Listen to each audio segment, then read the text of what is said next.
ये हमारा truth and reconciliation commission नहीं है कि यहां एक दूसरे की सटल कर दे कि आप कितने बुरे थे, मैं कितना अच्छा हूं, आपने कितने लोगों को जदोकोब किया, मैंने कितने जदोकोब किया। लेकिन ये बात आपको वसूख के साथ कैसा हो, पूरी दुनिया कहती है कि आपकी हुकूमत में सबसे ज्यादा ह्यूमन राइट्स वायलेशन हुए। इतनी करज रखो कि ये मान लो। बिस्मिल्लाहिर्रहमानिर्रहीम। नाज़रीन, पार्लियामेंट की जो इज़्ज़त बच गई थी, आज पार्लियामेंटेरियंस ने अपने हाथों से उस इज़्ज़त को भी तार तार कर दिया है। आज पार्लियामेंट के फ्लोर के ऊपर तूफान बदतमीज़ी बर्पा कर दिया गया। नून लीग के मेंबरान की तरफ से जिस किस्म की गुफ्तगू की गई, ये गुफ्तगू पार्लियामेंट की हिस्ट्री में हमेशा याद रखी जाएगी। जिस तरह की ज़ुबान इस्तेमाल की गई, जिस तरह के अल्फाज इस्तेमाल किए गए, इससे ज़्यादा शदीद ज़ुबान शायद इससे पहले कभी असम्बली के फ्लोर के ऊपर यूज़ की गई हो। बैरिस्टर गौहर बोले हैं, बहुत ही खूबसूरत बोले हैं। ख्वाजा आसिफ को भी आईना दिखाया है, बिलावल भुट्टो को भी आईना दिखाया है। पार्लियामेंट के अंदर बैठे हुए तमाम नून लीग के लोगों को ऐसा खूब आईना दिखाया है कि शर्म से पानी पानी होते रहे। ये गुफ्तगू शुरू से आखिर तक जरूर सुनिएगा और कमेंट्स में अपनी राय का इजहार भी जरूर कीजिएगा। स्पीकर, कल जिस तरीके से जिक्र किया है ख्वाजा आसिफ साहब ने, कल भी ख्वाजा आसिफ साहब बाहर गए थे। इस मुल्क की हिस्ट्री कोई अच्छी नहीं है। ये सारे अपने अपने ममालिक में देखे, अपने वक्त के हुकूमतों में देखे, इनकी हुकूमत में क्या हुआ है। यूसुफ रजा गिलानी साहब का बेटा सुप्रीम कोर्ट से गेट से अरेस्ट नहीं हुआ, उसी की हुकूमत थी। वजीर आजम अपना बेटे को नहीं बचा सका, कौन लेके गया उसको?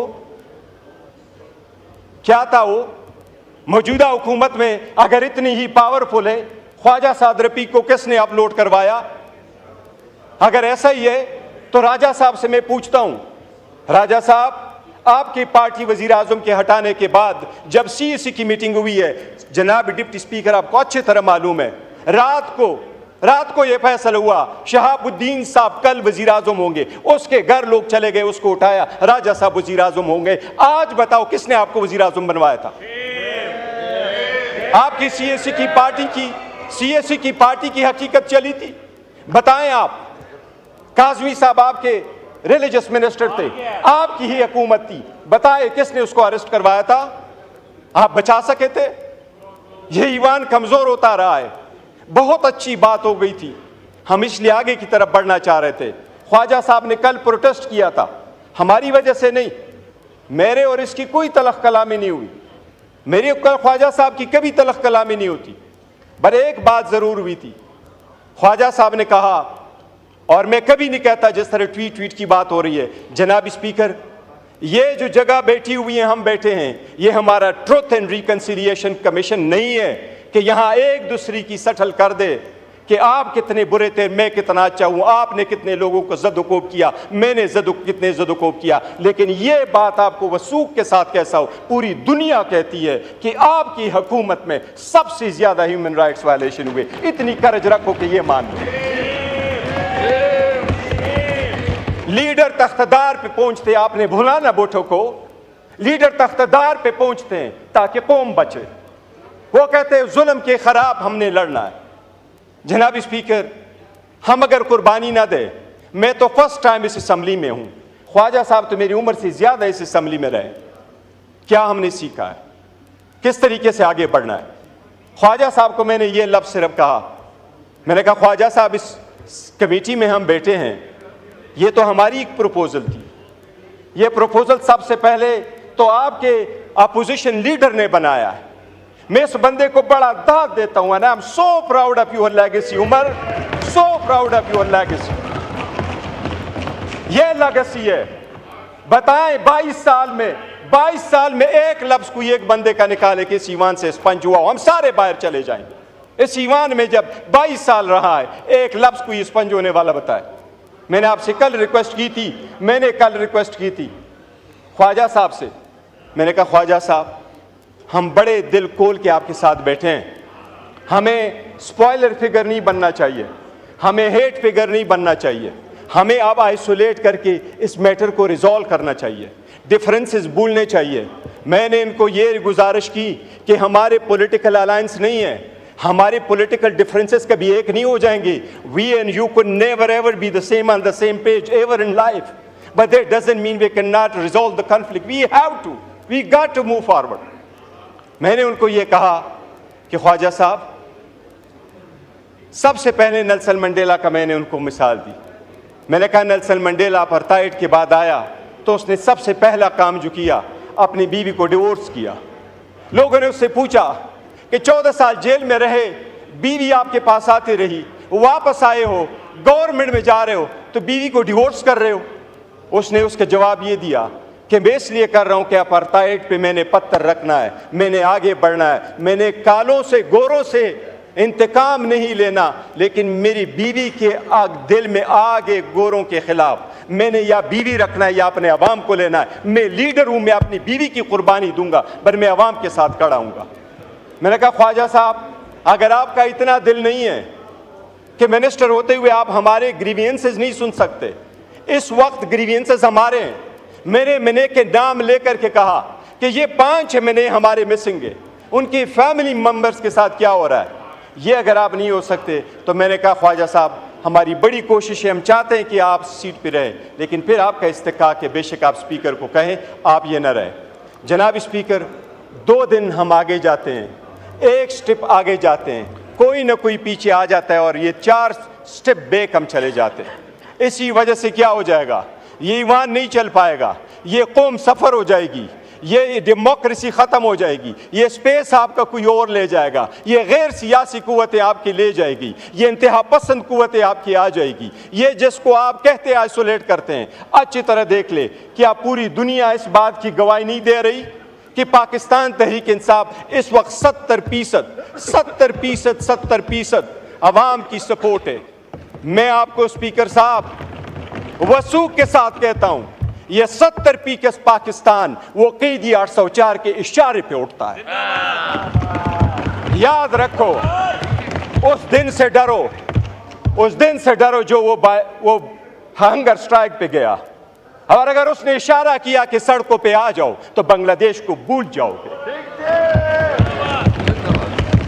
पर वही है और हम यही चाहते हैं कि माजी को भूल जाओ, पाकिस्तान को रवंडा नहीं बनाना, पाकिस्तान को नहीं रवंडा हमने बनाना, पाकिस्तान को बेहतर करना है। खुदा के लिए ये ईवान में बैठ करके ये जो हम पढ़ते हैं ना, ये आईन के ओथ जब उठाते हैं तो हम कहते हैं कि अपने पर्सनल इंटरेस्ट को हम सेक्रीफाइस करेंगे कौम की।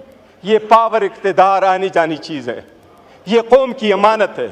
पावर आए तो इसका मतलब ये नहीं है कि हम लोगों को जेर करें, कभी ये कोशिश ना करें कि उनमें से कौन जीतता कौन हारता है। हमारे हार और जीत में ये पार्लियामान हार जाएगा, हम उधर के उधर रह जाएंगे। जनाब deputy speaker, it is time है कि कॉमन सेंस प्रिवेल करे। अगर कोई केस कोर्ट में मौजूद है, मैं खान के किस किस केस को उठा दूँ, साइफर का उठाऊँ, इद्दत का उठाऊँ, तो शखाना का उठाऊँ, फिर आप लोगों का उठाऊँ। ख्वाजा साहब, 2013 में सुप्रीम कोर्ट के ऑर्डर के मुताबिक आपके केस में 45,000 वोट बोगस नहीं थे। वो आपके वोट क्यों बोगस थे? मैं डिमांड नहीं करता। क्या हाई कोर्ट के 3 जजेस ने आपके खिलाफ इकामे पे डिस्क्वालीफाई नहीं किया? क्या 2018 में आप खुद नहीं कहते कि मैंने फ़ोन किया और मुझे जितवाया गया? 2024 आया, आज का आपके पास इलेक्शन कमीशन का वेरीफाइड लिस्ट नहीं है। ख्वाजा साहब, मेरी सबसे दरख्वास्त है, पहले मैं अपने फिर आपसे, अगर हमने यहाँ अपनी आवाम की नुमाइंदगी करनी है तो भूल जाए हम में से कौन अच्छा है। जिन्होंने पारसाई के दावे करने हैं वो अपने तरफ सारे 2 करते। हमारे खानों में ये हम जो चाहते हैं बेहतर, हम ये चाहते हैं कि जो जनाब स्पीकर, आज मेरा एक अच्छा प्रोग्रेस हुआ है हमारी कमेटी में, एक अल्हम्दुलिल्लाह सब कमेटी बनी है। वो कमेटी में हम जाके प्रिविलेजेस और इम्यूनिटीज़ पे बात कर रहे हैं। मैंने सारी बातें की, मैंने उनको कहा स्पीकर साहब, मैंने ये जिक्र किया, कहा ये कि इम्यूनिटी के लिए रखो MPA मैनेज के लिए कि 15 दिन पहले अरेस्ट नहीं होंगे, 15 दिन बाद अरेस्ट नहीं होंगे। मैंने कहा हमें VIP कल्चर नहीं चाहिए, हमें अरेस्ट करते जब चाहे अरेस्ट करें, हम VIP कल्चर नहीं चाहते, हम डिग्निटी और रिस्पेक्ट के लिए बैठे, VIP कल्चर के लिए नहीं बैठे। हमें स्पेशली ना खड़ा करो कि आपको VIP पास इशू, आप एयरपोर्ट में चले जाओ। हम क्यों में खड़े होंगे अमेरिकन की तरह, हम जाएंगे ब्रिटिश की तरह, हम सारे जाएंगे। जनाब स्पीकर, एक नई शुरुआत की ज़रूरत होगी अगर मुल्क को बचाना है। अगर हमने किसी थर्ड फोर्स को ये पावर नहीं देना तो एक स्टेप बैक भी जाना पड़े तो हमें जाना होगा। हमने करना अगर है तो मैं ख्वाजा साहब बस इनफ, हम चाहते यही है कि डिफरेंसेस रिजॉल्व करें। अगर एक दूसरे को ये दिखाएंगे कि किसका कितना रोल था तो हमरी कभी कभी लफ्ज़ इस्तेमाल नहीं करता वो हमाम का, लेकिन इसमें किसी की हालत अच्छी नहीं है।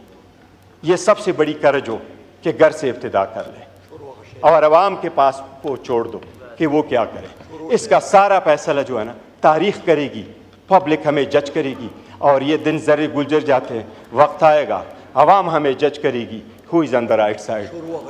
नाज़रीन, बैरिस्टर गौहर ने बहुत ही ज़बरदस्त गुफ्तगू की, बहुत ही बाइज़्ज़त गुफ्तगू उसको कहा जा सकता है। जिस वक्त की गुफ्तगू पार्लियामेंट के अंदर की जानी थी बिल्कुल हक बजानिबों के वैसी ही गुफ्तगू की है। ये गुफ्तगू आवाम की गुफ्तगू है, ये गुफ्तगू जो है पार्लियामेंट के अंदर मसाइल को हल करने की गुफ्तगू है, ये गुफ्तगू जो है बावकार गुफ्तगू है। इस गुफ्तगू को भी हमेशा तारीख जो है याद रखेगी। जो कुछ भी पाकिस्तान मुस्लिम नवाज के लोग और पाकिस्तान पीपल्स पार्टी के लोग आज बोले हैं, ये तकारीर जो है आग लगाने वाली तकारीर थी, ये तकारीर जो है तूफान बदतमीजी थी, ये किसी भी तहजीब का हिस्सा नहीं थी। कम अज कम पार्लियामेंट के फ्लोर पे खड़े होकर इतने सीनियर पार्लियामेंटेरियंस ने जिस किस्म की गुफ्तगू की है उसने कौम का सर शर्म से झुका दिया है।